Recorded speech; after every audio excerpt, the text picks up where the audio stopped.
Walking along a path at the roots of Pikes Peak, you take a fork in the road toward the Anselm Society Digital Pub.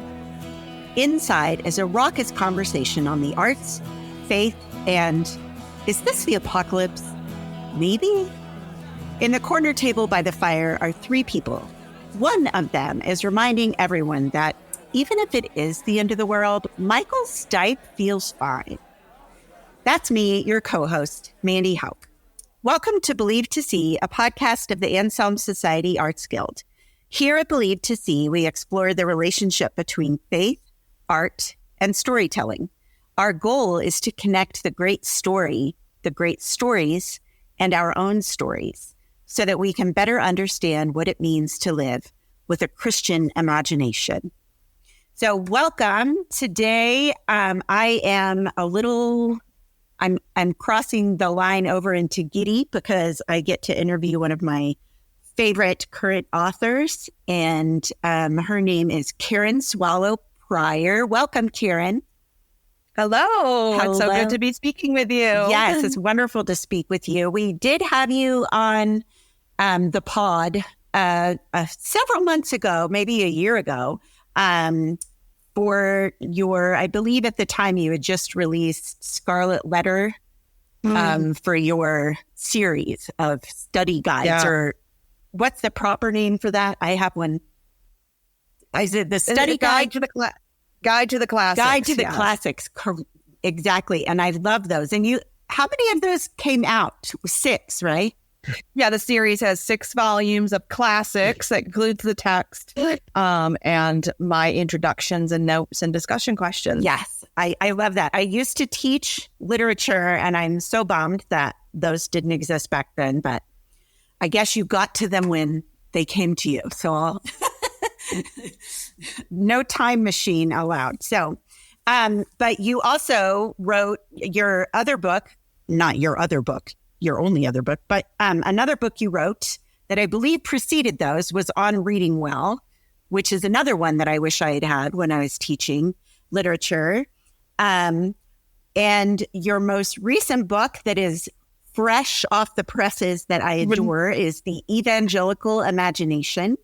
The subtitle is How Stories, Images, and Metaphors Created a Culture in Crisis. And we're not only going to talk about that today, but that's going to be our focus. But what would you say to our listeners? Like, how would you describe your self, and where would they find you? We'll review that again at the end, where they can find you. But yeah. Well, I describe myself as a reader, writer, and professor, and really in that order. My life has always been oriented around reading from the time I was a child. And then I, studied literature in college and grad school and became a professor and writer. And now I'm focusing mainly on writing. And people can find more about my work at my website, karenswallowprior.com is probably the easiest. Or, find all my books out there at your favorite bookseller. Yeah, and you have a Substack now, which I happily subscribe to. Yes, thank you for mentioning that. You're welcome. I do have a new Substack newsletter called The Priory. And among other things, what I'm focusing on over the next few months is walking through a survey of British literature, which is a course I've taught for many years. And of course, I can't really teach the whole thing through newsletter, but I did a series on Beowulf, and now am doing the Canterbury Tales. And as long as people want to come along and read with me and, talk about these books with me, I'm happy to share my love of them with you. Yes. Well, and the newsletter is free, so I would love for you to sign up. I love it. I've been really enjoying it. And I actually, you're mentioning Canterbury Tales. One of the things I took note of when I was reading your recent book, The Evangelical Imagination, is that you prefer Chaucer to Shakespeare. And I thought that I have not read Chaucer as much. When I taught American literature.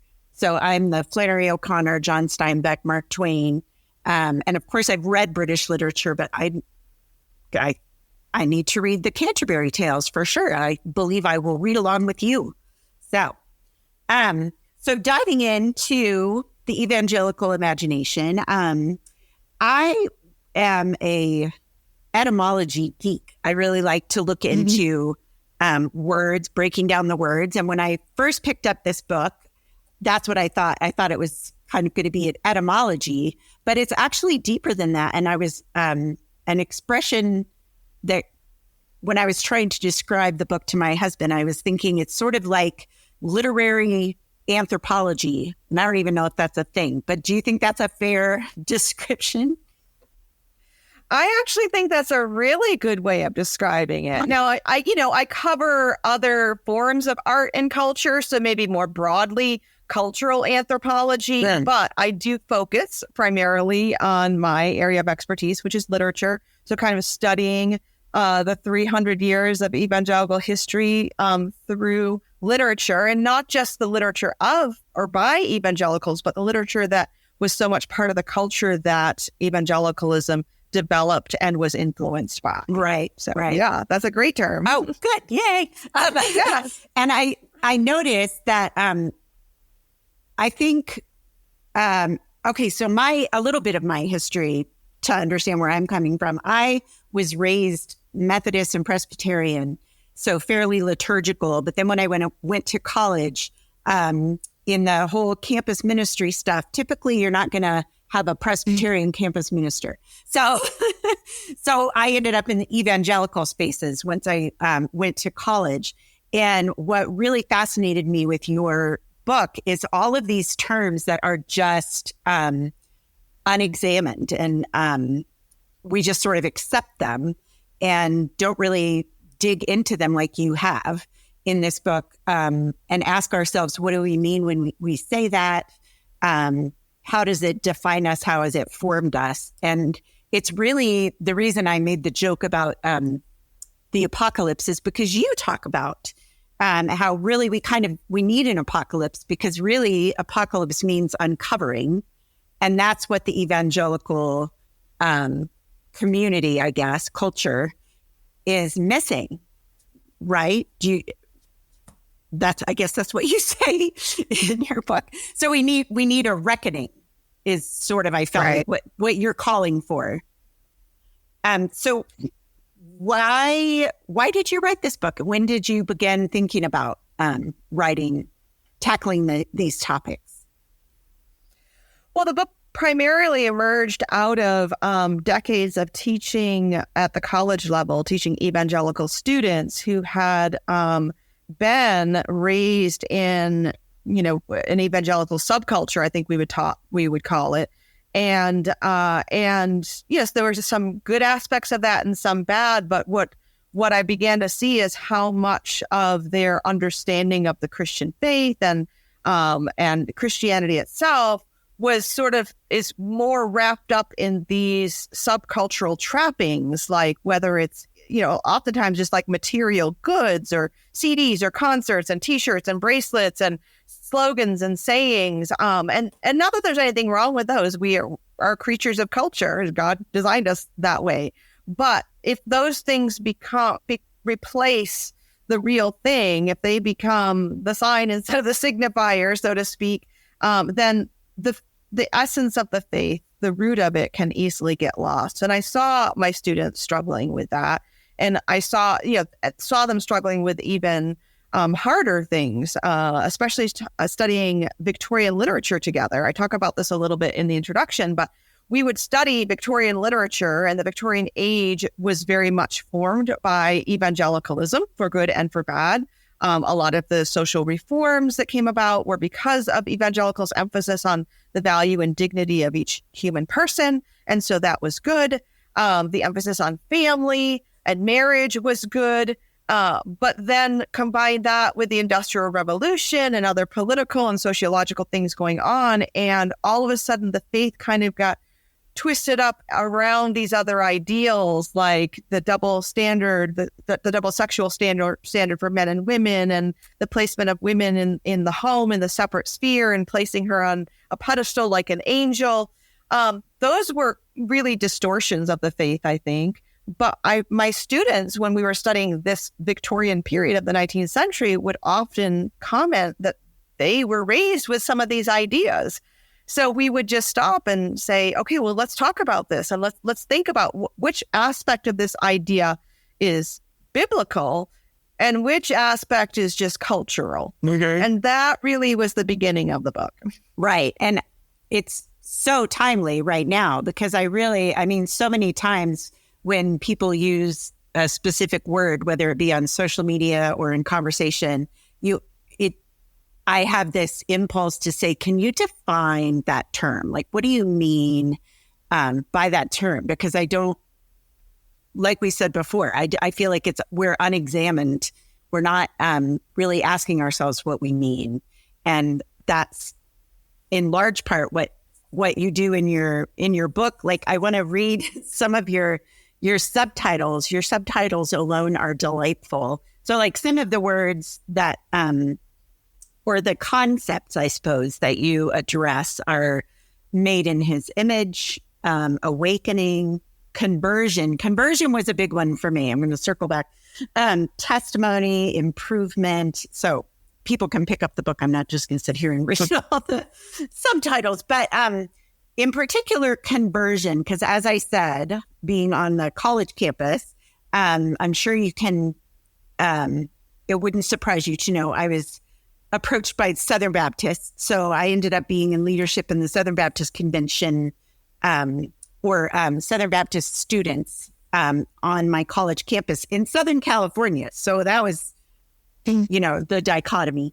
But I remember specifically the emphasis on conversion. And you talk about this in your book about the teaching in many evangelical churches and the subculture, as you said, is that if you don't know the exact date and time that you accepted Jesus and you don't have a recollection of, I don't know, some sort of warm feeling or whatever, then you can't say that you're saved. And I remember being taught that multiple times, like countless times, and panicking over it because, like most good little Sunday school kids, I accepted Christ every summer because it wasn't taking, obviously, because I wasn't perfect yet. So I'm like, well, I thought I accepted him last summer, but I got to do that again. So did you hear a lot of that from your students, like the ones, as you said, that were raised in that belief system?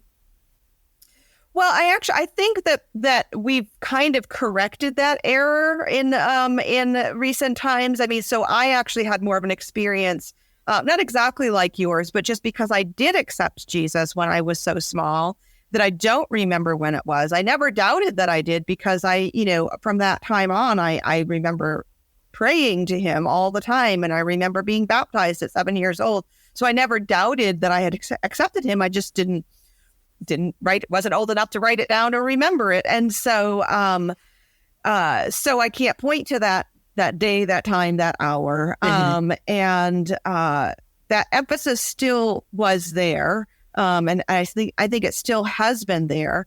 And I do believe, to be clear, I do believe that there is, that we must be converted. We must be born again, Absolutely. as the Bible says. But the way that looks and the way we remember it and the way we mark it, if we do, can differ, just as a literal physical birth can, and just as any kind of conversion can. Some conversions are fast, some are slow. And of course, our sanctification is very, very slow.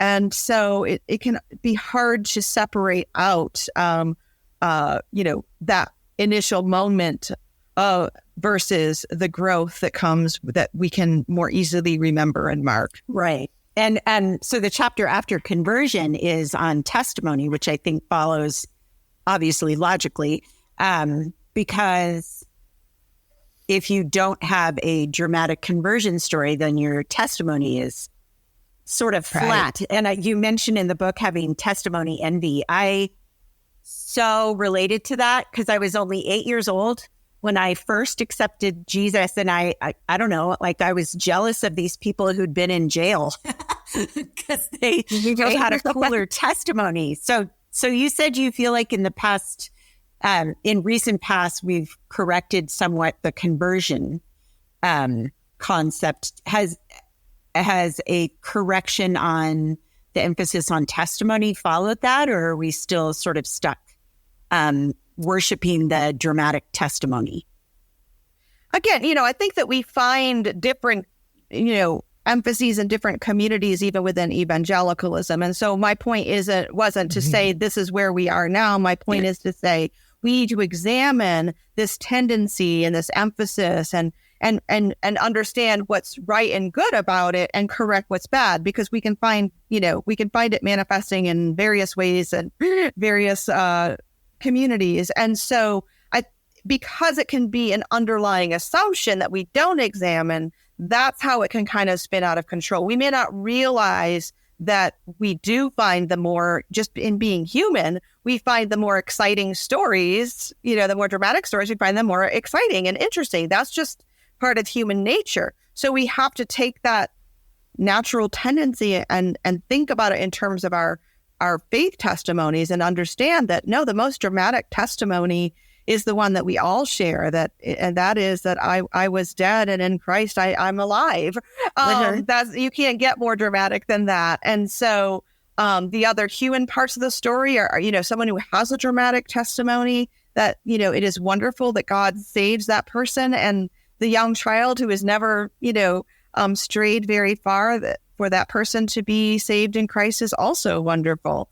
But we just have to pick out the sort of cultural and human tendencies from the spiritual truth, which is that all testimonies are important and wonderful and instructive, and there isn't just one kind. Right. I appreciate that. I feel like it's almost if we are focused too much on the drama of the testimony, that we're focusing on the human aspect of it instead of the regenerative, the alive part. Because as absolutely, it regardless of where we are when God saves us and when we are regenerated in Him and reborn in Him, that's the miraculous part that's worthy of rejoicing. So, and so if we focus on the story and the drama, then we're focusing on, as I said, the human aspect. So, yeah. So I wanted to ask you about some of do you have any fun anecdotes about your choosing of your chapter titles? Because I think one of my favorites, you can probably guess, is Sentimentality. The subtitle for that is Uncle Tom's Sweet Jesus and Public Urination. So how did you come up with all these subtitles? Yeah, well, I mean, with a book like this where the chapters are fairly lengthy, it's just standard practice to have subtitles. And as I was writing the book and I was realizing, there's a lot of this stuff that's pretty deep and thick, sometimes dark and serious. And it needs to be broken up. And I just, some of it, I wanted to bring a bit of lightheartedness to it to balance it out. Some of it was itself. I mean, I just went back through and did most of the subtitles later because they emerged naturally from it. And so, I'll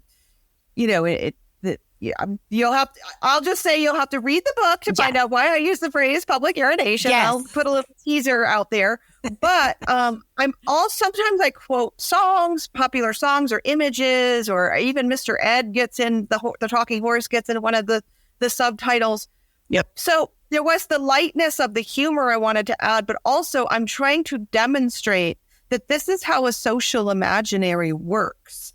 Images, phrases, songs, they get into our heads and we think about them in the context of something that reminds us of them, and it gets connected that way. That's how images, stories, and metaphors work. And so I tried to model that in a kind of lighthearted way with the subtitles and other parts of the book. Yes. Well, I absolutely love that. And it's it's good that you have humor, as you said, because there are some heavy concepts in here that we have to wrestle with our evangelical subculture. And one of the quotes I wanted to read from here is in your chapter on empire.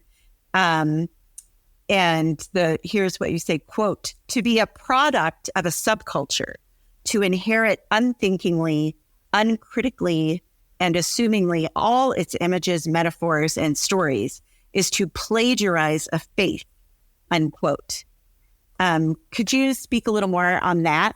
Yeah, well, I mean, to a fellow English teacher, I know this will make sense. We deal with plagiarism a lot. Oh, yes. And there are different kinds of plagiarism and different levels of it. And I find that oftentimes, the plagiarism that we get the most as teachers is the kind, I mean, there's a lot of intentional, like, I know I'm stealing this, I'm cheating, I'm, pasting this in. But a lot of plagiarism that students do is because they don't know what things are supposed to be cited. They don't know where things come from. They don't know how to incorporate ideas that aren't theirs into their own in a way that distinguishes between those two. And so they can often inadvertently or sloppily plagiarize. So, English professor for many decades, I think about plagiarism a lot. But there's, I think, a very powerful analogy because so much in our faith is things that we have learned, inherited, traditions, and that is not necessarily bad. That's actually good. That's part of what it means to be human. That's part of what it means to be part of a faith tradition.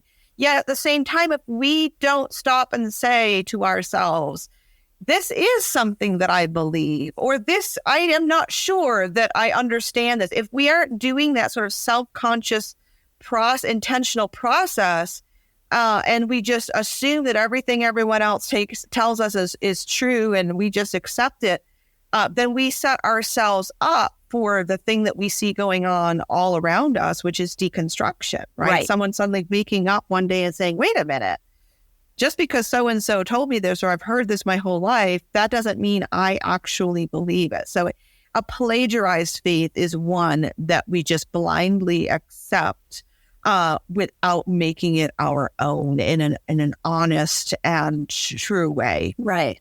Yeah. And I think a question that doesn't get asked enough, which you inspire, I think the question we don't ask, where did this come from? Like a very minor example, but one that I was unaware of, is when you talk about the Methodists, and that was initially an insult because they relied on method, that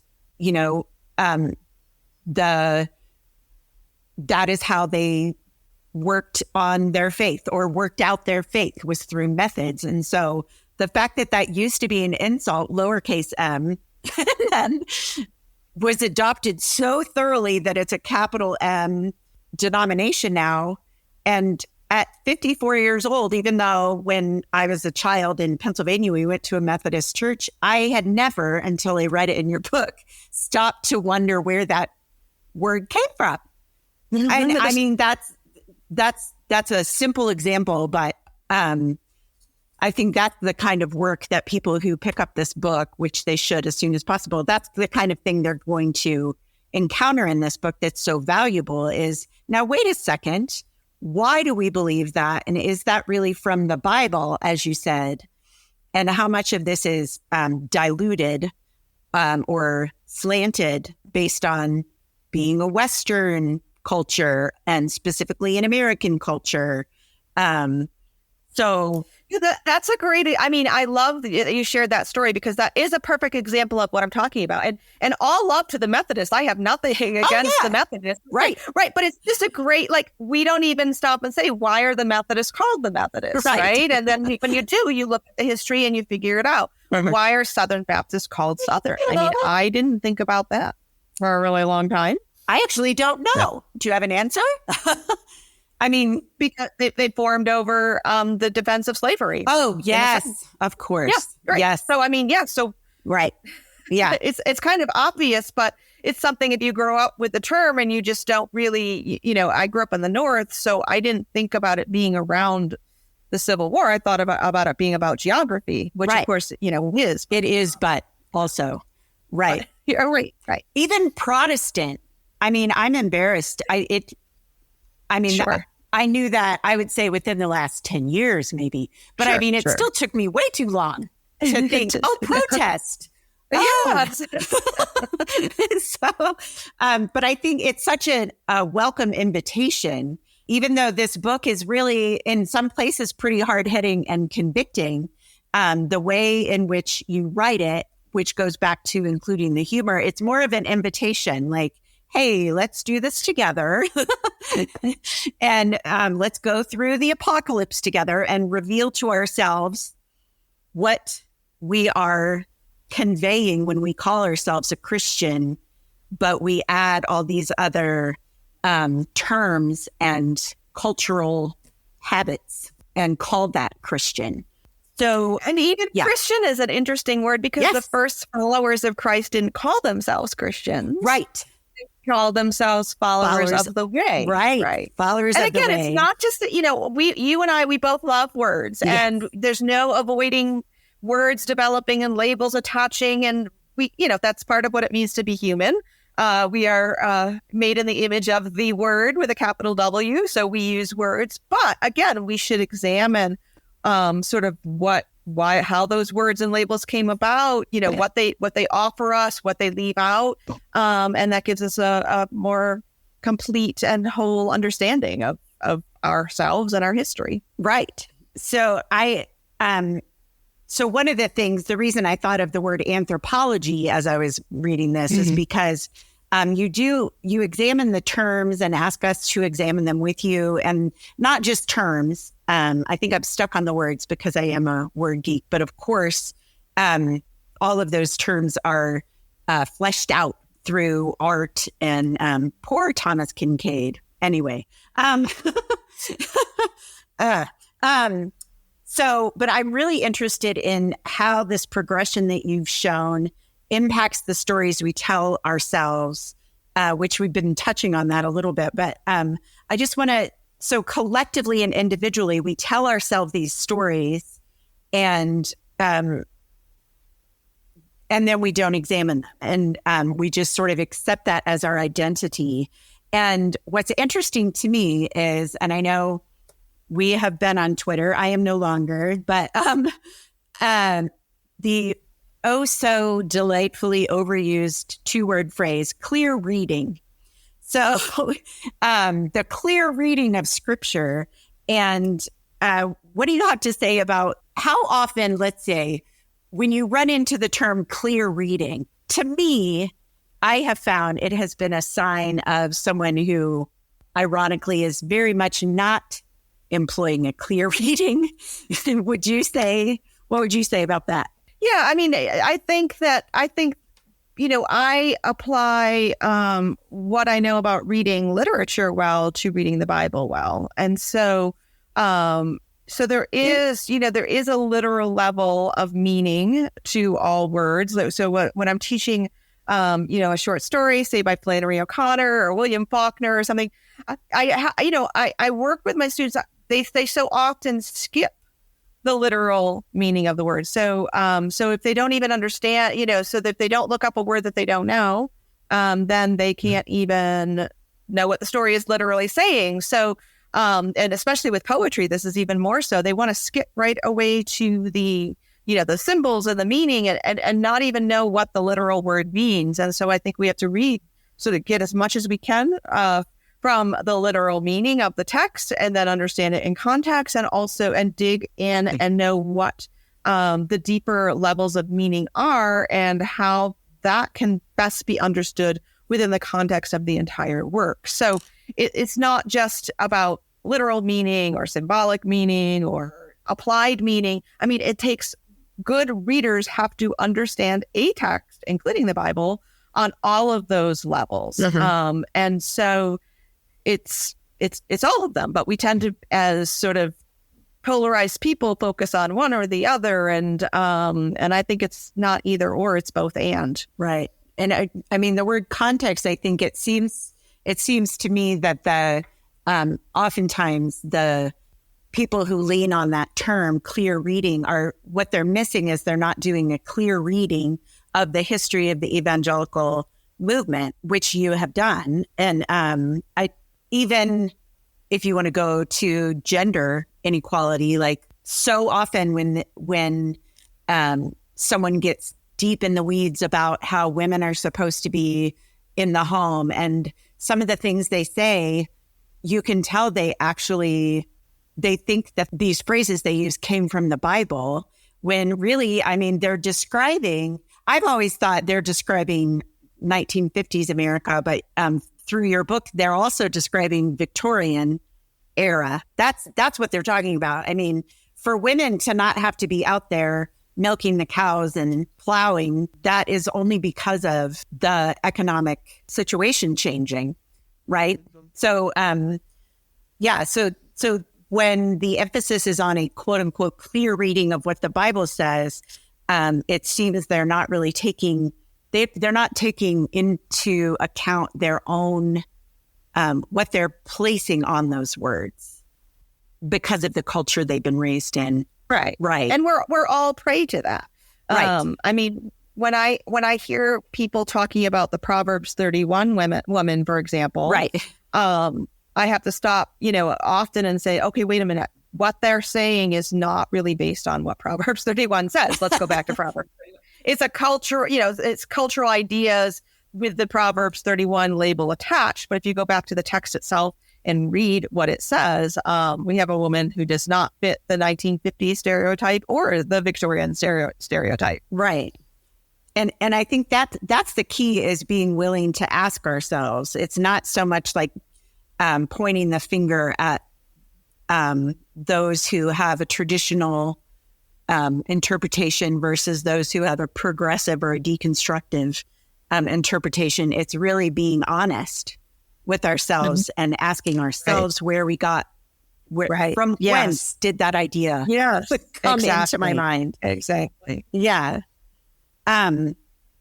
So something that struck me particularly when I was reading the conversion and testimony, you can tell those two chapters really stuck with me personally.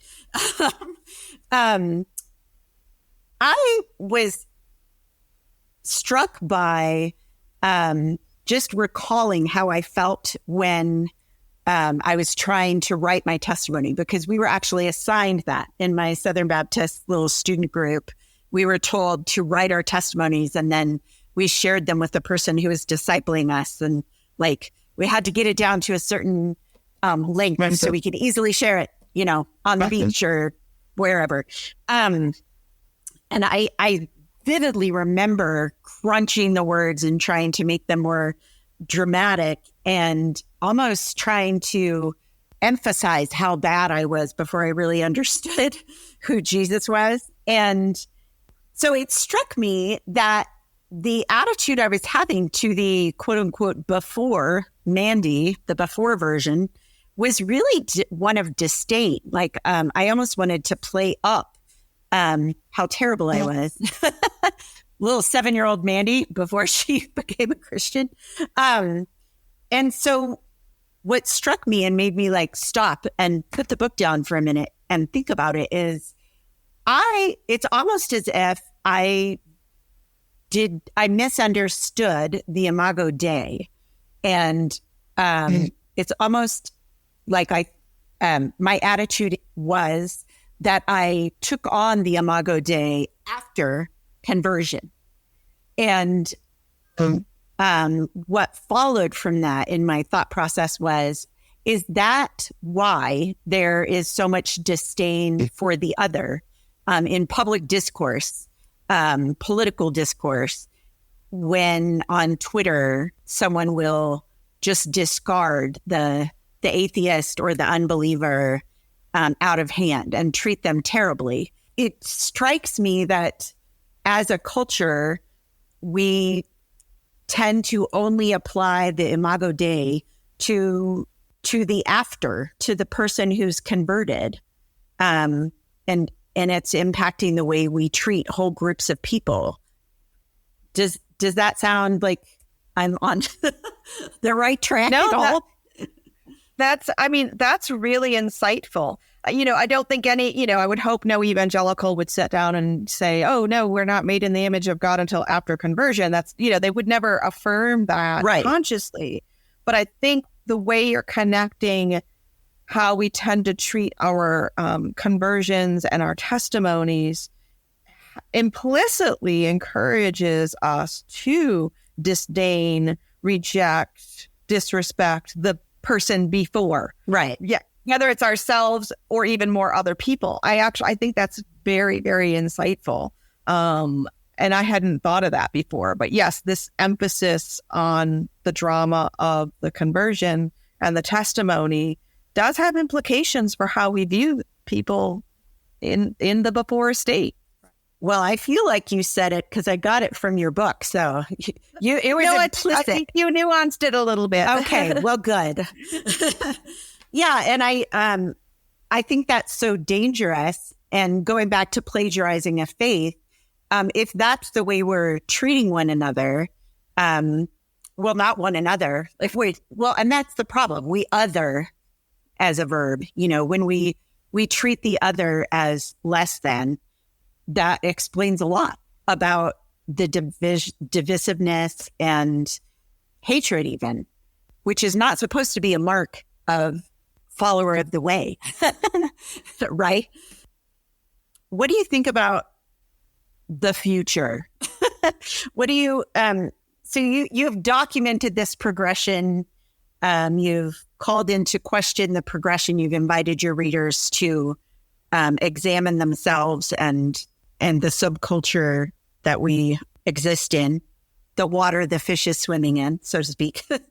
But you also, you make an explicit call for reformation. What do you mean by that? Well, you started out our conversation talking about like this apocalyptic moment that we're in, where things are being revealed. That's what the apocalypse means. We are seeing so many revelations that the veil is being stripped away, and we are seeing underneath dirty, dark things that have existed for a long time in the church. And so now we're in this moment where I think other people have seen and called out, but people like me, I admit, like I'm just beginning to see, and so maybe I'm late, maybe I'm behind, but I think more and more of us are seeing some of the things that need to be reckoned with. And so we're facing this ugliness that has been revealed. And so we're in this moment. It's hard. It's not good. And yet it also is good that God in his mercy is revealing the things that we need to see. So what do? We have to repair. We have to reckon. We have to reform. And I see the corruption that is being exposed as at least parallel to the corruptions that needed to be corrected 500 years ago with the Protestant Reformation. I hope I'm not overstating that, and history will show, and maybe I won't even be here long enough to see what history shows, but we are in this moment. We need reform. Of course, Protestants believe in semper reformanda, always reforming, so we need that, but I also think that we need some capital R reform. We are in this moment. We're all accountable to do it. Whether enough of us do it to make history, to make a difference, I don't know. But we're accountable for it, I think. And so we have to be faithful in this moment and let the Lord do the rest. Yes, absolutely.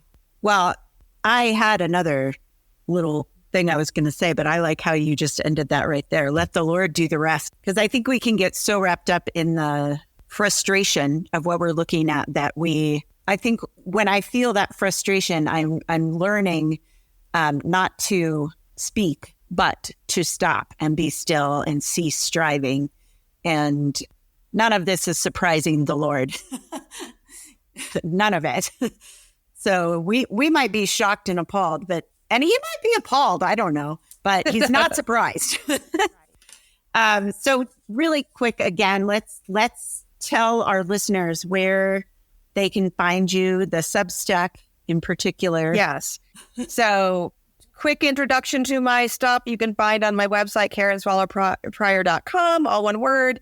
If you want to really just follow along and read what I write on a weekly basis through my free newsletter, you can find it at Substack at the Priory. And I am on Twitter way too much, so you can find me there at KS Prior. If you like the quiet, more beautiful things, I'm also on Instagram, Karen Swallow Prior, where I just try to stick primarily to beautiful things there. Right. And you're on Threads. We just followed each other on Threads. I'm on Threads. Yep. Not, Threads is slowly coming along. But it is. Yeah, I'm not there as much, but hopefully it will improve as Twitter implodes. Yes. Well, thank you so much for this conversation. I have been so excited about this opportunity to talk to you. I have been telling my husband, my mom, other people outside the Anselm Society, this is a very important book. I really believe that this book could be part of what I hope is a reformation. I'm not saying that to flatter Karen. I'm saying that in all sincerity. It's an incredible book, and it has made me rethink a lot of things and invited me to keep rethinking. And I think that's semper reforma, or however you say that. Right. So thank you again, Karen. As you can tell, we are winding down now at the Anselm Society Digital Pub. The fire is down to embers. The customers are trundling home, and you've polished off your final glass. Believe to See is a podcast of the Anselm Society Arts Guild. If you have 30 seconds or so right now, please rate and review the show on iTunes, Spotify, or wherever you get your podcasts. Thank you so much for listening, and we will catch you next time.